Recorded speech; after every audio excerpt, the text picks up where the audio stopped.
Okay, so after I had given him my number, I thought like, oh, okay, well maybe, you know, he won't actually use it. Well, literally the next day, he actually did use it. He texted me. And so this is the thing. I cracked the door open and didn't realize it. But once he got his foot in, he did not let up, like, at all. He texted me consistently. And I was like, wow, like, it meant a lot to me to see that he actually... he was okay with me challenging him like that and shooting him down. He still got back up and like was persistent and tried, you know, to pursue me. So yeah. The only difference is that Jasmine, of course, was very slow in her responses. So I could text back like 5 minutes and then Jazz be 3, 4 hours, 6 hours, 7 hours, sometimes the next day. And sometimes she would get fast with it. It'd be like we could have a conversation and then boom, she falls off. You know, so, but it was always like, anytime I would always check my phone, kept checking. You know, she wouldn't respond, but of course, when you don't be looking for the messages when they finally respond. And so that was one of the things that, you know, was very challenging because it was like, you know, for the first time ever, I had to actually chase said woman. And so, you know, it was just kind of like, oh my God, this is new. But I kept in it. I don't know what made me stay in it because normally I would have like just dipped out on it.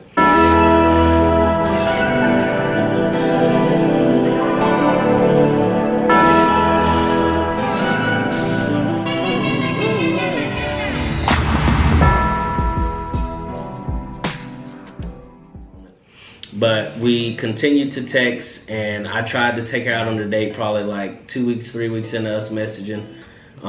And she didn't, she blocked it again. It was like, oh no. So he was really like into fitness and eating healthy and stuff like that. And so I remember we got on that subject and he was like, you know, maybe we should work out one day together. And I'm just kind of like, I don't know about that, homeboy.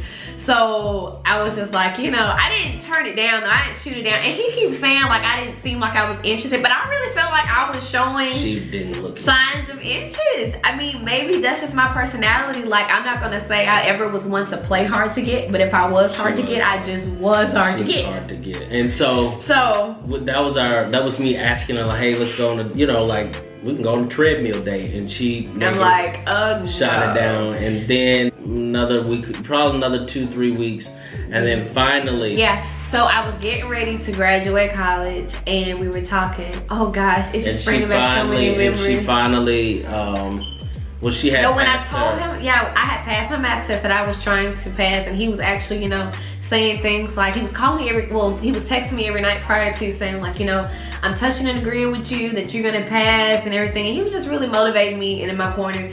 And then when I finally passed the test, I was so excited to tell him, like, I'm tearing up. She passed her test, and so I was like, let's take you out. And then that's when she was like, I thought about it. I was like scared. I was freaked out, and I was like, I don't know. But I remember talking to my mom about it. She was like, girl, like, you need to do it. And so and then she was like, you know, the only thing is you got to talk to my dad, you know, before you know, take me out on a date, and you have to meet the parentals basically. And I was like, okay, that's different, but you know, I was up for whatever challenge I had to go through. And so here we are 2 days before Christmas. We finally go on our first date. It was 3 days before Christmas, and we went out on December 22nd. Yeah. And so we went to Buffalo Wild Wings. We had talked, well, we strictly text. And I actually was really happy about that because I was so shy a lot of times. I was really comfortable with just texting him, and so I actually enjoyed it and stuff. But I didn't know that he was actually a phone person. But why did you? I'm not a text. If you text me, I'm gonna be like, okay, you know, like. But he did it for me, y'all. Like, and I'm not talking about no 3-word text message. I'm talking about bullshit. But now we married. She can call me on the phone. Yeah. I'm just not I am a, like, you have to pick up the phone. But why did you do it for me? Like, well, why did you text me and stuff? What made you not attempt to call me? I don't know, I just never did. I was nervous, I think. Okay. And we finally talked on the phone. I called her one Sunday evening. I was picking up these, I had some shirts made, and I was picking up these t-shirts, and this sweatshirt I had got made. And tell them the meaning behind it. Well, this is my, you know, my name is Horace Dwayne Moss II. It was established in 1994. Obviously, that's when I was born. And so, you know, I just wanted to begin to brand who I am. I mean, you know, why not? If I'm gonna wear Nike, if I'm gonna buy Nike or like buy this Yankee hat, you know, truth be told, this could be an HTM II hat, and just wearing who I am, because you are literally your own brand. You know, yeah. So it's like, what do you stand for? And that's how did you fall in love with your name? Yeah, growing up, I didn't really, I mean, of course, I love my name now, but it was just so like, how do you pronounce your name? Horse. Yeah, hard names. Horace, and so the interesting part is that I kind of just fell in love with the name and wanted to brand it, you know, and wanted to show who I was. To own your name. You know, own who I was, own my identity. And so, you know, finally, we talked on the phone, and I was just like, hey, what do you want to do? Like, what do you like to do? So I can figure out what to do for the day, because I really didn't know. And so finally, I was like, okay, we can, you know, she was like, I like to go to the movies. I like to do this. I like to do that. And then Janae grabbed the phone and said, She liked to, you know, go to Top Golf or something like that. And she just started basically help the situation, because we, you know, would have it would have probably been a bad first date had Janae not stepped in to help us. Because I'm just like, I don't know what to do, you know. Because I'm a person, like, I work a lot, or I'm a home person when it comes to like game day and stuff like that. But you're not gonna catch me talking about I'm going out tonight. Like, that's just not who I am. Yeah. I'm really kind of like chill, relax. I like TV. You know, the very first night that he called me, it was a Sunday night, and I still remember sitting on my bed in my room. I think I was just like chilling or whatever, and then all of a sudden I get this phone call, and it says Horace Moss. I'm freaking out literally as soon as I see it. My soul leaves my body, because I'm like, I've never talked to this man on the phone. Like, you know, honestly, even prior to him, I wasn't a phone talker really, like I just said before. So I'm like freaking out, and at first I wasn't going to answer it. But my sister Janae was in the room too. And she was like, like, you need to answer the phone, answer the phone. I'm like, no, like I can't, like I'm frozen. I'm literally like heart racing and everything. I just can't do it. So finally, I think I did miss the call. And so, did I call you back? Or did I answer? Yeah, I missed the call because I just couldn't do it. And then I ran out into the hallway like frantic, and my sister followed me. I was not expecting her to follow me, but she did. So I was like, okay, I'm gonna go ahead and call him back. So I call him back, and it's like ringing. And I'm sure y'all can play this whole scene in your head like a freaking movie scene, because I'm dramatic. So we hold the phone or whatever, and my sister's standing beside me, and then all of a sudden we hear Jasmine Daniel. My sister whispered, he sound like a preacher. And I was so weak.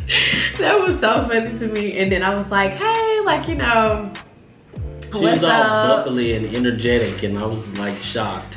Yeah. Jasmine, of course, you know, I learned one thing. My wife is a perfectionist. So at all times you're going to see her at her best. She does not know how to like show her flaws publicly.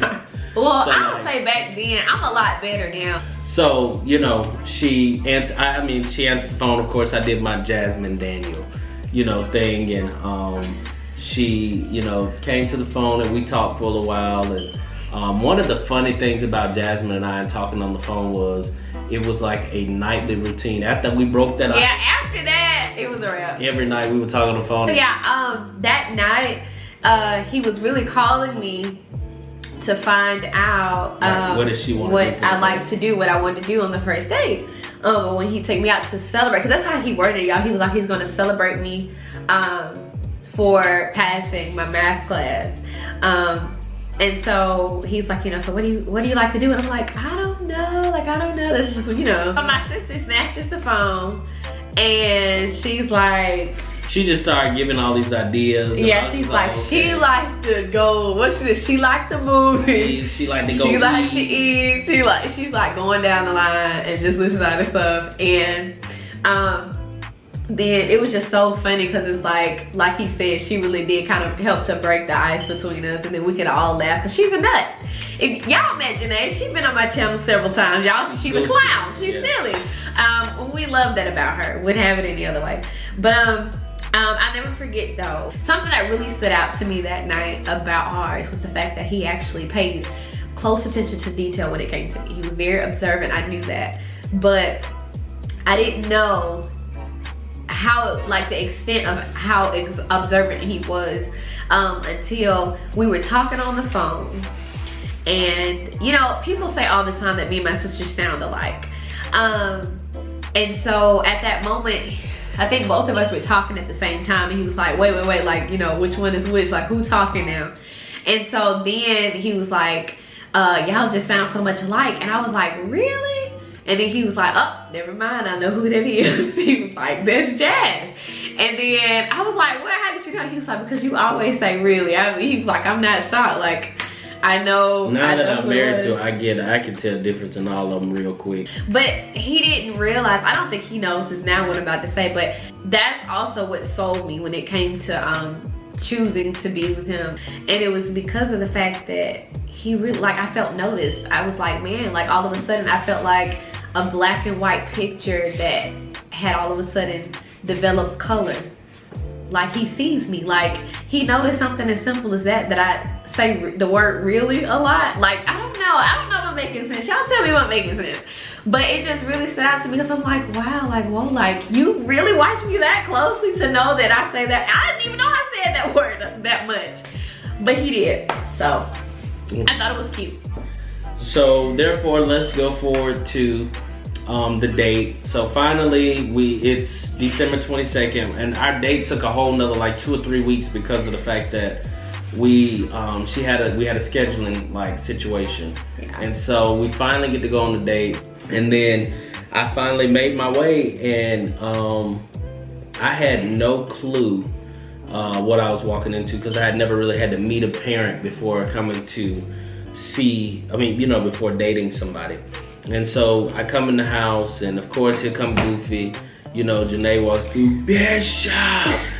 You know, and so I'm like, oh my God. And so it broke the ice. Good evening, Bishop. Hey, Bishop. Yeah, it broke the ice, and it was funny. You know, it made me feel comfortable, and so I came and sat in the kitchen, and all of a sudden I'm sitting there laughing with Janae, and I turn in my head, and her parents walk out of this door, and I'm just like, okay, this is different. Yeah. Me, her mom, and her dad sat down and had a conversation. You know, and she started asking me questions like, where do you go to church at? Where do you live? You know, et cetera, et cetera. And, you know, then I guess when she felt like she was done grooming me, her dad was like, so, you know, this is the only thing I got to say is that if you don't want her, just bring her back to me. I can deal with her, you know. Don't harm her. Don't harm her, don't mistreat her, just bring her back to me. And I was like, oh, you know, that's different. I had never heard that one before. And then he says, the statement, you know, man, I married their mom, and when I married their mom, the favor of God hit my life so heavy, you know, so I can tell you what those girls possess is nothing but favor, you know. So if you choose to be with my daughter, you know, a lot of good things gonna come towards you. And you know, I kid you not, when he said that, I was like sold. I'm sold, you know, to the highest bidder. And I walked out and I was like, you know, I'm gonna have to really like be with this girl. Like this is gonna have to be my it. And I'll never forget, she came to the door. She had the same kind of makeup style she has right now with lip gloss, and she them big old buttery eyes coming to the door, and she had a white sweater on with some jeans and brown boots. I was so nervous. She had her hair curled, real curly. My stomach was hurt. That's how nervous I was. And so she, you know, we leave. Finally, we had a conversation with them. We leave and we get in the car. And we head to our date, and I'm like, you know, I'm gonna take her to the Yard Birmingham, which is the restaurant in the Illiton Hotel. But I mean, wow, beside it or beneath one of the two. And I was like, you know, so, and she was like, oh, I don't know what made me be like, well, what you want to eat? And she was like, well, that you gotta realize, I want to say a few weeks before I had told you how it was that time with the mom, and I was kind of craving chicken. I know chicken. It sounds weird. So she, and so I was like, you asked me like where I wanted to go, and I was like, well, can we go get chicken? Yeah, can I get some chicken? And I was like, sure. I'm expecting us to go spend this $150 meal, and then we went to Buffalo Wild Wings downtown. Yeah. And that began to be like our staple restaurant for a long time. We don't go there no more. It's not all that great to me. Jasmine likes it. I'm good. But we went there and we sat and had a conversation, and the whole time you know, she's all looking around, blinking all the time, just blinking. And so, you know, I was just kind of asking the questions like, how do you feel about a intentional relationship? And she's like, that's the first time I heard that. I think an intentional relationship is good, you know, because what other reason do you date is but to marry, you know? And so we finally have our conversation at the table, and we leave, and she doesn't know where we're going, but we went to see the Christmas lights because she talked about how she loves Christmas. Christmas is one of her favorite seasons of the year. And so we go to see the Christmas lights at the racetrack in, I don't know if that was Irondale, I think it's Irondale. It's somewhere near Irondale. We went to see the Christmas lights at the racetrack, and when we were there, that's when we realized we had something so in common, was that me and Jasmine both have short attention spans. Oh yeah. And so we're riding around, and I'm like, and I'm like, ooh, I'm so glad. I'm sleepy. thinking, not saying it out loud, but I'm looking out the window like, ooh, I'd be glad when this little light show over. Better get in my bed. And so we finally looking around and get real quiet in the car, and we just were like, you know what? I'm really ready to go to sleep. And she was like, me too. You know, and it kind of broke the ice, and it was funny because I also got Jasmine a Christmas gift. And I had went and got her a gift card to Sephora and a gift card to Bath and Body Works. Yeah. And so I was not expecting that, y'all. Like, and he told me that he was trying to give me a Christmas gift. Before we went on this date, we were just talking, and I was like thinking to myself, like, already, like, we're not even in a solidified relationship. Like, why would you spend your money on me or whatever? But he was like, what do you want? My gift. Whatever. He was like, what do you want for Christmas? And I was like, I mean, are you sure you want to give me something? You don't have to. You don't have to do that. Well, because I did never give him an answer, he still took it upon himself to give me something anyway. So I was not expecting that. And when he gave it to me, y'all, it was so sweet. It was so touching. And I'm tearing up now thinking about it. So let's move on. So I got her the gift. And when I got her the gift, we finally are leaving out. You know, you can open your gift. And that's when I gave her the gift. And we're headed home, and I said we gotta make one more stop before we go home. And we were making our stop, and little did she know we were going back to the place where I realized that, like, hey, I think this girl is attractive. And that was where I saw her come down the aisle at the church.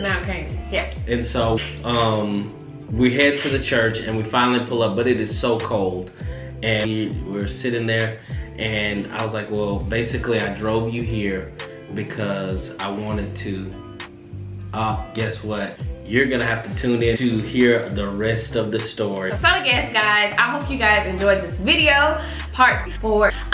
You're definitely gonna have to stay tuned and come back in order to find out how the first date ended, and ultimately how we ended up getting married. We look forward to seeing you guys again. Absolutely. Thank you guys so much for watching. Please do not forget to like this video, give it a big thumbs up if you enjoyed it. Leave me a comment in the comment section below. I look forward to conversing with you guys every single video. And also, do not forget to press that red subscribe button. Join the family. Like, comment, subscribe. Tell your auntie, your cousin, your bookie, your pastor, your deacon at the church, the treasurer, tell your neighbor, your dog, cat, chicken, whatever. We want everybody to subscribe. Yes. Subscribe, guys. We are almost at the goal of 1,000 subscribers, and it's a huge thanks to you guys. I would not be here without y'all, and I greatly appreciate each and every one of you. Thank you so much for watching, and we will see you all in my next video. Bye-bye.